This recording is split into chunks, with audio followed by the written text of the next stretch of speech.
Today marks the end of the prosecution of Soldier F for murder and attempted murder of the innocents on Bloody Sunday. The families and wounded and our supporters leave this courthouse with an incredible sense of pride of our achievements. Soldier F has been discharged from the defendant's criminal dock, but it is 1 million miles away from being an honourable discharge. Unlike his victims, there has been no declaration of Soldier F's innocence. Soldier F created 2 young widows on Bloody Sunday. He orphaned 12 children and he deprived dozens of siblings of a loving brother. The Bloody Sunday families do not lay the blame for today's decision on the trial judge.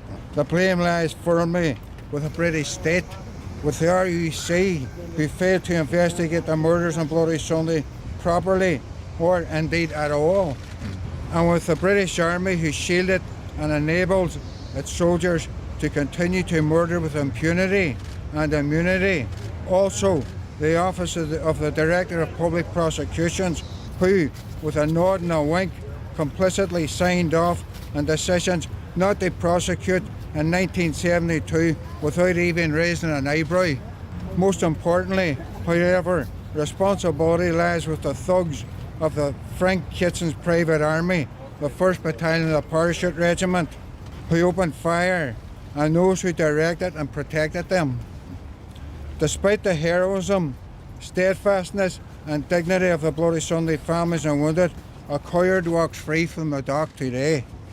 Not through the front door of this courthouse like every other vindicated, wrongly accused defendant proudly does, but instead, once his curtain is peeled back for him creeping out the back door. The type of thug who is well used to special treatment, well used to having important and powerful connections with his police escort in tow back over to Hayden Palace Barracks, where all this began. This is the end of the prosecution of Soldier F. He has been the most protected serial killer in British legal history. He has enjoyed every comfort that a victim should enjoy. He sat for 4 weeks behind a coward's curtain.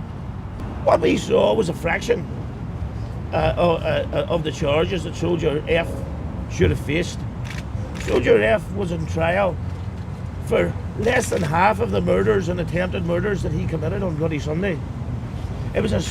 He stood trial on a sliver of the evidence that once was available to be used and adduced in relation to him by a police force if they had been interested in investigating them, and by a DPP, by the office of the DPP, who turned a blind eye not just to the Bloody Sunday case.